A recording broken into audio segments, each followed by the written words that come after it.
ഭാഗ്യ Q&B health കെയറിലെ Ayurveda ഫിസിഷ്യനാണ്. പിന്നെ ഞാൻ നിങ്ങളുമായിട്ട് ഡിസ്കസ് ചെയ്യാൻ വന്നിരിക്കുന്ന ടോപ്പിക്ക് വെരിക്കോസ് വെയിനെ കുറിച്ചിട്ടാണ്. ഒരുപാട് ആളുകളിൽ ബുദ്ധിമുട്ടും പ്രശ്നങ്ങളൊക്കെ ഉണ്ടാക്കുന്ന ഒരു അസുഖമാണ് വെരിക്കോസ് വെയിൻ. അപ്പം എന്തൊക്കെ കാരണങ്ങൾ കൊണ്ടാണ് വെരിക്കോസ് വെയിൻ വരുന്നത്, അതുപോലെ തന്നെ നമ്മൾ ഭക്ഷണത്തിൽ എന്തൊക്കെ കാര്യങ്ങൾ ഇൻക്ലൂഡ് ചെയ്താലാണ് നമുക്ക് അതുമൂലം ഉണ്ടാകുന്ന ബുദ്ധിമുട്ടുകൾ കുറയ്ക്കാൻ പറ്റുന്നത് എന്നതിനെക്കുറിച്ചൊക്കെ നോക്കാം. അപ്പോൾ വെരിക്കോസ് വെയിനെ കുറിച്ച് നോക്കുന്നതിന് മുൻപ് നമുക്കറിയാം, നമ്മുടെ ശരീരത്തിൽ ഹൃദയത്തിൽ നിന്നും ശരീരത്തിൻ്റെ പല ഭാഗങ്ങളിലോട്ടും രക്തം, അതായത് ശുദ്ധരക്തം പോകുന്നുണ്ട്. ഇത് ധമനികൾ വഴിയാണ്. അതുപോലെ തന്നെ ശരീരത്തിൻ്റെ പല ഭാഗത്തു നിന്നും അശുദ്ധ രക്തം നമ്മുടെ ഹൃദയത്തിലോട്ട് വരുന്നത് സിരകൾ വഴിയാണ്. അപ്പോൾ നമ്മുടെ കാലിൻ്റെ, അതായത് മുട്ടിന് താഴത്ത് കാലിൻ്റെ തൊലിക്കടിയിൽ വരുന്ന സിരകൾക്ക് വരുന്ന പ്രശ്നങ്ങൾ കൊണ്ടാണ് എന്ത് സംഭവിക്കുന്നത്, വെരിക്കോസ് വെയിൻ ഉണ്ടാവുന്നത്. അപ്പം ഈ സിരകൾ എന്ന് പറയുന്നത് തൊലിക്ക് അടിയിലായിട്ട് കാണുന്ന സിരകളുണ്ട്, അതിനെ നമ്മൾ സൂപ്പർഫിഷ്യൽ വെയിൻ എന്നാണ് പറയുന്നത്. അതുപോലെ തന്നെ മസിൽസിൻ്റെ അടിയിലായിട്ട് കാണുന്ന സിരകളെ നമ്മൾ ഡീപ്പ് വെയിൻസ് എന്നാണ് പറയുന്നത്. അപ്പോൾ സൂപ്പർഫിഷ്യൽ വെയിൻ എന്ന് പറയുമ്പോൾ കുറച്ച് മുകളിലായിട്ട് നേരെ തൊലിക്കടിയിൽ ഈ സൂപ്പർഫിഷ്യൽ വെയിനിൽ ഉണ്ടാവുന്ന ഈ സിരകൾക്ക് ഉണ്ടാവുന്ന വാൽവുകൾക്ക് ഉണ്ടാവുന്ന പ്രശ്നം കൊണ്ടാണ് ഇങ്ങനെ വെരിക്കോസ് വെയിൻ വരുന്നത്. അത് ചിലപ്പം പൂർണ്ണമായിട്ടുള്ള അപാകതകളാവാം, അല്ലെങ്കിൽ ഭാഗികമായിട്ടുള്ള അപാകതകളൊക്കെ ആവാം. അപ്പം ഇങ്ങനെ സിരകൾ തടിച്ച് വീർത്ത് വരിക, ചില ആളുകളിൽ തടിച്ച് വീർത്ത് വളഞ്ഞു പൊളഞ്ഞു വരുന്ന ഒരു കണ്ടീഷനൊക്കെ നമ്മൾ കാണാറുണ്ട്. ഇതിനാണ് വെരിക്കോസിറ്റി എന്ന് പറയുന്നത്. എന്നാൽ എല്ലാവരിലും ഇങ്ങനെ ഞരമ്പ് അല്ലെങ്കിൽ സിരകൾ പുറത്തോട്ട് തടിച്ച് വീർത്ത് കാണണമെന്നില്ല. അതിനുള്ളൊരു കാരണം എന്ന് പറയുന്നത് മെയിനായിട്ട് വെരിക്കോസിറ്റി രണ്ട് രീതിയിൽ വരാം. ഒന്ന് നമ്മുടെ തൊലിക്കുള്ളിലൊക്കെ ആയിട്ട് വരുന്നത്, മറ്റൊന്ന് തൊലിക്ക് പുറത്ത് വരുന്നത്. അപ്പോൾ പുറത്ത് വരുന്നത് കുറച്ചും കൂടി ബൾജായിട്ട് പുറത്തോട്ട് കാണുന്നുണ്ട്. അതിനെ നമ്മൾ എക്സ്റ്റേണൽ വെരിക്കോസിറ്റി എന്നാണ് പറയുന്നത്, മറ്റതിനെ നമ്മൾ ഇൻറ്റേർണൽ വെരിക്കോസിറ്റി എന്നാണ് പറയുന്നത്. അപ്പോൾ ഇതിൻ്റെ ഒരു ലക്ഷണങ്ങളൊക്കെ നോക്കുന്ന സമയത്ത് നമുക്കതിനെ ഗ്രേഡായിട്ട് പറയാം. ഗ്രേഡായിട്ട് പറയുന്ന സമയത്ത് ഒരു ഫസ്റ്റ് ഗ്രേഡ് 1 എന്ന് പറയുന്ന സമയത്ത് കൂടുതലായിട്ടും ആളുകൾ ഒരു സ്പൈഡർ വെബ്, അതായത് ഒരു ചിലന്തി വല പോലെ ഈ വെരിക്കോസിറ്റി കാണാം. അത് ചിലപ്പോൾ നമ്മുടെ കാലിൻ്റെ തുടയ്ക്ക് ബാക്ക് സൈഡിലായിട്ട് വരാം, അല്ലെങ്കിൽ ആ മുട്ടിൻ്റെ ബാക്ക് സൈഡിലോട്ടായിട്ട് വരാം, അല്ലെങ്കിൽ കണങ്കാലിൻ്റെ ഭാഗത്തൊക്കെ ചെറിയ രീതിയിൽ ചിലന്തി വല കാണപ്പെടാം. അതാണ് ഒരു ഫസ്റ്റ് ഗ്രേഡ് പറയുന്നത്. സെക്കൻഡ് ഗ്രേഡ് നോക്കുന്ന സമയത്ത് ഈ വെയിനുകൾ, സിരകൾ കുറച്ചും കൂടി ഒന്ന് തടിച്ചു വരും. അത് കൂടുതലായിട്ട് മുട്ടിൻ്റെ താഴത്തൊക്കെ ആയിരിക്കും ആളുകൾ തടിച്ചു വരുന്നത് കാണുന്നത്. കാലിൻ്റെ എല്ലാ ഭാഗത്തും വരും, അതായത് തൊടയുടെ ഭാഗങ്ങളിലൊക്കെ ചില ആളുകളിൽ കണ്ടുവരാറുണ്ട്. ഒരു ഗ്രേഡ് 3 എന്ന് പറയുന്ന സമയത്ത് കൂടുതലായിട്ടും നീര് വരുന്നതാണ്.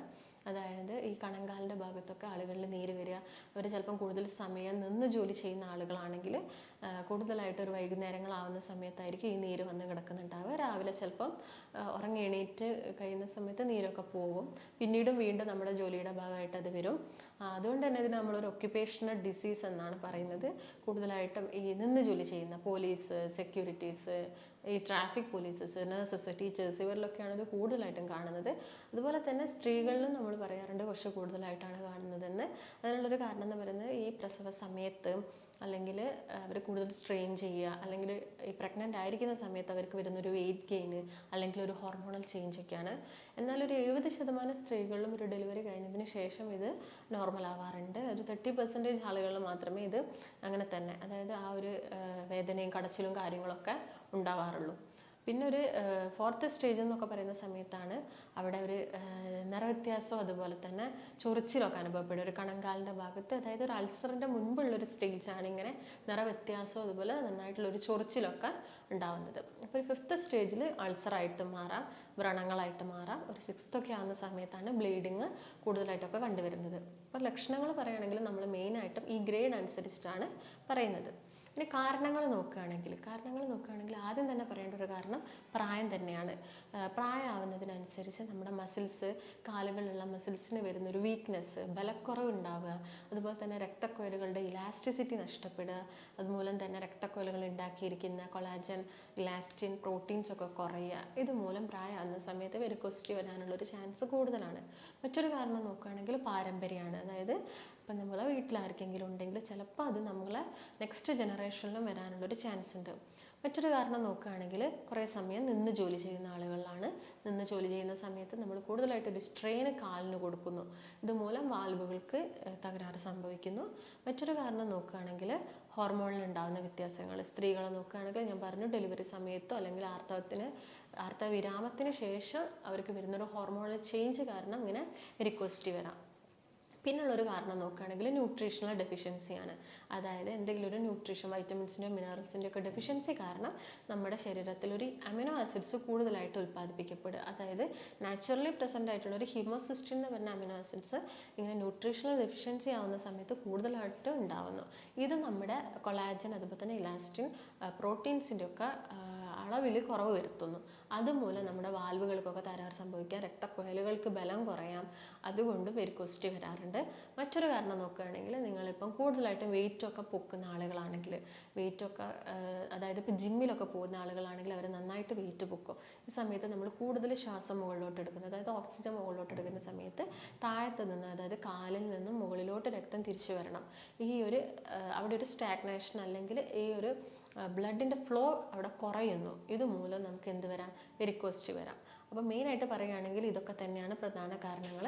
അതുപോലെ തന്നെ വെയിറ്റ്, അമിത ഭാരം ഉണ്ടാകുന്നത്, വെരിക്കോസ് വെയിൻ ഉള്ള ആളുകൾ പിന്നീട് ഭാരം കൂടുന്നത് ശ്രദ്ധിക്കണം. അതുപോലെ തന്നെ അവർക്ക് ഇടയ്ക്കിടയ്ക്ക് വരുന്ന കോൺസ്റ്റിപ്പേഷനും കാര്യങ്ങളും ഈ കണ്ടീഷന് വല്ലാതെ, അതായത് ആ ഒരു കണ്ടീഷൻ വല്ലാതെ സീവിയർ ആക്കാനുള്ളൊരു കാരണം കൂടിയാവുന്നുണ്ട്. അപ്പോൾ ഇതൊക്കെ തന്നെയാണ് പ്രധാനപ്പെട്ട ചില കാരണങ്ങൾ. അപ്പോൾ ഇതിനു വേണ്ടി നിങ്ങൾ ശ്രദ്ധിക്കേണ്ട ചില കാര്യങ്ങൾ എന്തൊക്കെയാണെന്ന് വെച്ചാൽ, ഒന്ന് ലോങ് സ്റ്റാൻഡിങ്, കുറേ സമയം നിന്ന് ജോലി ചെയ്യുന്നവർ, കുറേ സമയം കണ്ടിന്യൂസ് ആയിട്ട് ഇരുന്ന് ജോലി ചെയ്യുന്ന ആളുകളിലൊക്കെ വെരിക്കോസിറ്റി വരും. ഇങ്ങനെയുള്ള ആളുകൾ പകൽ സമയം നിൽക്കുമ്പം കംപ്രഷൻ സ്റ്റോക്കിങ്സ് യൂസ് ചെയ്യുക. ഇപ്പം ഒരുപാട് കംപ്രഷൻ സ്റ്റോക്കിങ്സ് അവൈലബിൾ ആണ്. അത് മാക്സിമം പകൽ സമയത്ത് യൂസ് ചെയ്യുക. രാത്രി കിടന്ന് ഉറങ്ങുന്ന സമയത്താണെങ്കിൽ ബാൻഡേജസ് യൂസ് ചെയ്യുക. ബാൻഡേജസ് യൂസ് ചെയ്യുന്ന സമയത്ത് നിങ്ങൾ എപ്പോഴും കാലിൻ്റെ താഴ്ഭാഗത്ത് നിന്ന് മുകളിലോട്ട് വലിച്ച് വേണം കെട്ടാൻ. അപ്പം രാത്രി കെട്ടുന്ന സമയത്ത് കുറച്ച് ടൈറ്റായിട്ട് കെട്ടിയിട്ട് കിടന്നുറങ്ങുക. അതാണ് മെയിനായിട്ട് ശ്രദ്ധിക്കേണ്ടത്. അതുപോലെ തന്നെ എപ്പോഴും നമ്മുടെ ഹാർട്ടിനേക്കാളും കുറച്ച് ഉയർന്ന് വേണം നമ്മുടെ കാലുണ്ടാവാൻ. അതുകൊണ്ടൊരു 2-3 തലയണ വെച്ചിട്ട് അതിൻ്റെ മുകളിൽ കാല് വെച്ച് കിടന്നുറങ്ങാനും നോക്കുക. പിന്നെ നമ്മൾ എന്തായാലും ഒരു വേദനയും കടച്ചിലൊക്കെ ഉള്ളതുകൊണ്ട് തന്നെ നമ്മൾ എന്തായാലും ഒരു ഓയിൽ മസാജോ കാര്യങ്ങളൊക്കെ എന്തായാലും ചെയ്യും. ഇങ്ങനെ മസാജൊക്കെ ചെയ്യുന്ന സമയത്ത് അധികം പ്രഷർ കൊടുക്കരുത്. പ്രഷർ കൊടുക്കുന്ന സമയത്ത് ഈ രക്തക്കുഴലുകളുടെ ഭിത്തിയിൽ, അതായത് വാൽവിന് തകരാറ് സംഭവിച്ചതുകൊണ്ട് തന്നെ അവിടെ രക്തം കട്ട പിടിക്കാനുള്ളൊരു ചാൻസ് ഉണ്ട്. അതുകൊണ്ടാണ് ഈ ഞരമ്പുകളും സിരകളൊക്കെ പുറത്തോട്ട് തടിച്ച് കാണുന്നത്. അപ്പോൾ നമ്മൾ കൂടുതൽ പ്രഷർ ചെയ്ത് മസാജ് ചെയ്യുന്ന സമയത്ത് ഈ കട്ടകളൊക്കെ അത് ഭിത്തിയിൽ നിന്ന് ചെറുതായിട്ട് അടർന്നിട്ട് ശരീരത്തിൻ്റെ മറ്റു ഭാഗങ്ങളിലൊക്കെ പോയി പറ്റിപ്പിടിച്ചിരിക്കാം. അത് ചിലപ്പം സ്ട്രോക്ക് പോലുള്ള കണ്ടീഷൻസൊക്കെ ഉണ്ടാക്കാം. അതുപോലെ തന്നെ അധികം ചൂട് പിടിക്കുന്നതും നല്ലതല്ല. അധികം ചൂട് പിടിക്കുകയൊന്നും വേണ്ട. അതുപോലെ തന്നെ അധികം പ്രഷർ ചെയ്ത് മസാജ് ചെയ്യരുത്. അതുപോലെ തന്നെ മസാജ് ചെയ്യുന്ന സമയത്ത് എപ്പോഴും താഴ്ഭാഗത്ത് നിന്ന് മുകൾ ഭാഗത്തേക്ക് വേണം മസാജ് ചെയ്യാൻ. നോർമലി നമ്മൾ എന്ത് കണ്ടീഷൻസിനും മുകളിൽ നിന്ന് താഴോട്ടാണ്, എന്നാൽ ഇത് എപ്പോഴും താഴ്ഭാഗത്ത് നിന്ന് മുകൾ ഭാഗത്തോട്ട് വേണം മസാജ് ചെയ്യാൻ. ഇതൊക്കെയാണ് ശ്രദ്ധിക്കേണ്ടത്. അതുപോലെ തന്നെ ശ്രദ്ധിക്കേണ്ട ഒരു കാര്യം, അമിത ഭാരം ആവാതെ നോക്കുക, മലബന്ധം കുറയ്ക്കുക, പിന്നെ രക്തം ശുദ്ധീകരിക്കുന്ന ഭക്ഷണങ്ങൾ ഇൻക്ലൂഡ് ചെയ്യുക. അതായത് ചെറുനാരങ്ങ, മഞ്ഞൾ, ഇലക്കറികൾ ധാരാളം കഴിക്കാൻ നോക്കുക. അതുപോലെ തന്നെ വെള്ളം ധാരാളം കുടിക്കുക. എക്സസൈസ് ചെയ്യുന്ന സമയത്ത് വിഗറസ് ആയിട്ട്, അതായത് ഭയങ്കര ശക്തിയോടുകൂടി എക്സസൈസ് ഒന്നും ചെയ്യേണ്ട ആവശ്യമില്ല. വെരിക്കോസ് വെയിൻ ഉള്ള ആളുകൾ അങ്ങനെ ചെയ്യുന്ന സമയത്ത് അവരുടെ കാലിൻ്റെ വേദന കൂടാനുള്ളൊരു ചാൻസ് ഉണ്ട്. അതുകൊണ്ട് നടത്തൊക്കെ ആണെങ്കിൽ തന്നെ ഒരു ഹാഫ് ആൻ അവർ നടക്കുന്നത് വളരെ സ്ലോ ആയിട്ട് മെല്ലെ മെല്ലെ നടക്കുന്നതായിരിക്കും കുറച്ചും കൂടി നല്ലത്. അപ്പോൾ ഇതൊക്കെയാണ് മെയിനായിട്ട് ശ്രദ്ധിക്കേണ്ട കാര്യങ്ങൾ. ഇനി നിങ്ങൾ എന്തൊക്കെ സാധനങ്ങളാണ് ഭക്ഷണത്തിൽ ഇൻക്ലൂഡ് ചെയ്യേണ്ടത് നോക്കുന്ന സമയത്ത് ആദ്യം തന്നെ നമുക്ക് മലബന്ധം കുറയ്ക്കണം. അതുപോലെ തന്നെ ഓവർ വെയിറ്റ് ഉള്ള ആളുകളാണെങ്കിൽ വെയിറ്റ് റെഡ്യൂസ് ചെയ്യുക. അപ്പം മലബന്ധം കുറയ്ക്കാൻ നമ്മൾ കൂടുതലായിട്ടും ഫൈബേഴ്സ് അടങ്ങിയ, നാരുകൾ അടങ്ങിയ ഭക്ഷണങ്ങളാണ് കഴിക്കേണ്ടത്. അതെന്ന് പറയുന്ന സമയത്ത് ഇപ്പോൾ പഴങ്ങളാണെങ്കിലും പച്ചക്കറികളാണെങ്കിലും ഒക്കെ നാരുകൾ അടങ്ങിയത് കഴിക്കാം. പഴങ്ങൾ കഴിക്കുന്ന സമയത്ത് ജ്യൂസ് ആക്കുന്ന സമയത്ത് നാര് പോവും. അപ്പം നോർമലി കട്ട് ചെയ്ത് കഴിക്കാൻ നോക്കുക. പച്ചക്കറികൾ നോക്കുകയാണെങ്കിൽ beans, capsicum, broccoli, cauliflower, cabbage, ഇതിലൊക്കെ ഒരുപാട് നാരുകളുണ്ട്. അതുപോലെ തന്നെ ഇലക്കറികൾ കഴിക്കാൻ നോക്കുക. ഇലക്കറികൾ കഴിക്കുന്ന സമയത്ത് അതിൽ ഒരുപാട് മാഗ്നീഷ്യം ഉണ്ട്. മാഗ്നീഷ്യം ഉള്ളതുകൊണ്ട് തന്നെ നമ്മുടെ മസിൽസിനൊക്കെ അതൊരു ബലം കൊടുക്കും.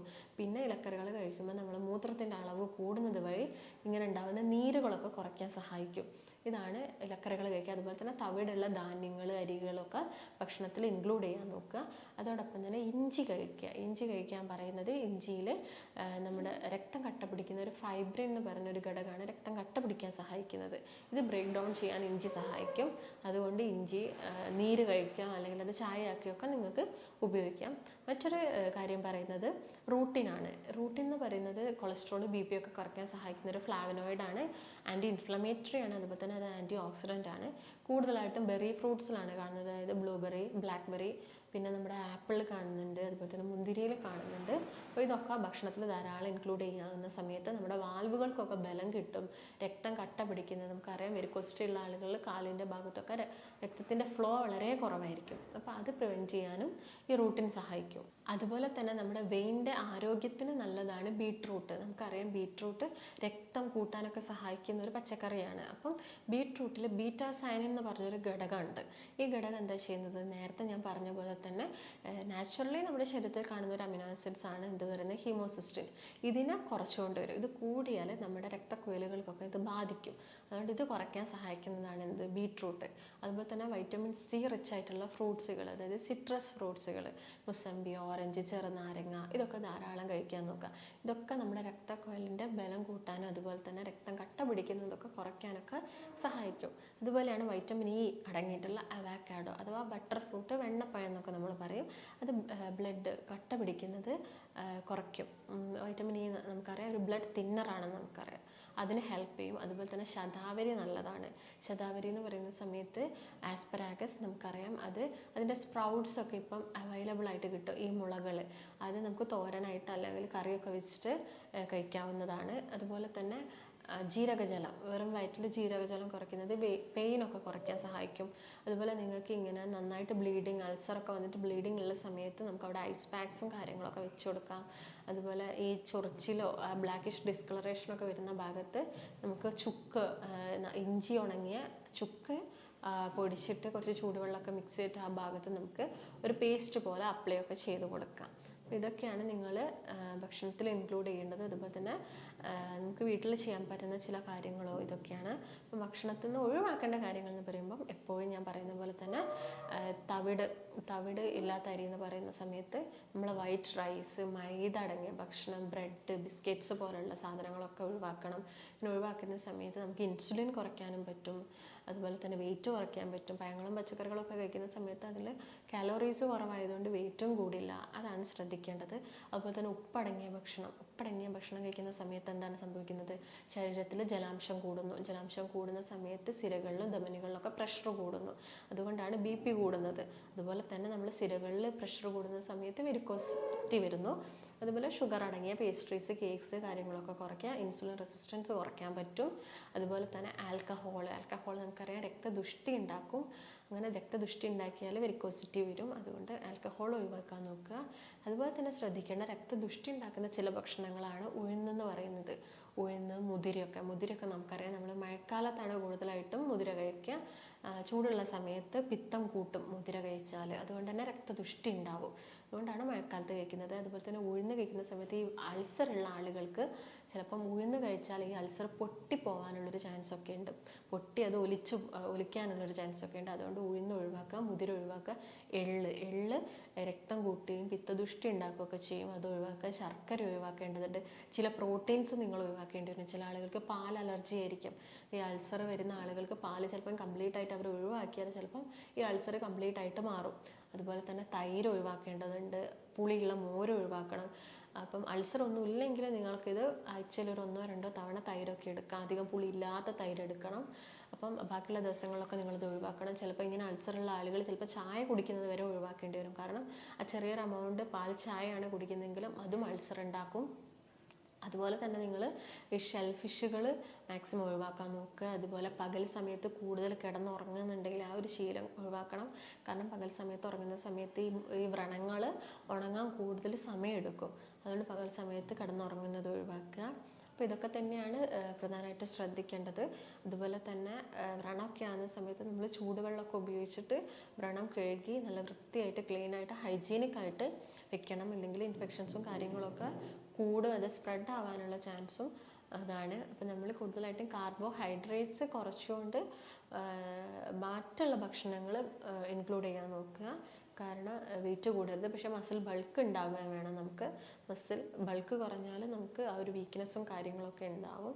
അപ്പോൾ മെയിനായിട്ട് ശ്രദ്ധിക്കേണ്ടത് ഇതാണ്. പിന്നെ ആയുർവേദത്തിൽ കുറച്ച് അഡ്വാൻസ്ഡ് ആയിട്ട് അല്ലെങ്കിൽ നെക്സ്റ്റ് സ്റ്റേജിലൊക്കെ നമ്മൾ സിരാവ്യതം പോലുള്ള ട്രീറ്റ്മെൻറ്റ്, അതായത് നീഡിൽ ഉപയോഗിച്ച് നമ്മൾ ആ ഒരു ഭാഗത്ത് പങ്ക്ചർ ചെയ്തിട്ട് ചീത്ത രക്തങ്ങളൊക്കെ ഒഴിവാക്കി ദൂഷിച്ച രക്തങ്ങളൊക്കെ ഒഴിവാക്കുന്ന ട്രീറ്റ്മെൻറ്റ് ഉണ്ട്. അതുപോലെ തന്നെ ജലൗകാവചരണം എന്ന് പറയുന്നത് അട്ട ചികിത്സയാണ്. അട്ട ഉപയോഗിച്ച് നമ്മൾ ആ ഒരു ഭാഗത്തെ രക്തത്തെയൊക്കെ ശുദ്ധീകരിക്കുന്ന മെത്തേഡും ഉണ്ട്. അപ്പോൾ നിങ്ങൾക്ക് എല്ലാ കാര്യങ്ങളും മനസ്സിലായെന്ന് വിചാരിക്കുന്നു. അപ്പോൾ എന്തെങ്കിലും സംശയങ്ങളോ കാര്യങ്ങളോ ഉണ്ടെങ്കിൽ താഴെ കാണുന്ന നമ്പറുമായിട്ട് ബന്ധപ്പെടുക. ഒരുപാട് ട്രീറ്റ്മെൻറ്റ്സ് വെരിക്കോസ് വെയിന് വേണ്ട ഒരുപാട് ട്രീറ്റ്മെൻറ്റ്സും കാര്യങ്ങളും ആയുർവേദത്തിൽ അവൈലബിൾ ആണ്. അപ്പോൾ നമുക്ക് മറ്റൊരു നല്ല വീഡിയോ ആയിട്ട് വീണ്ടും കാണാം. നന്ദി.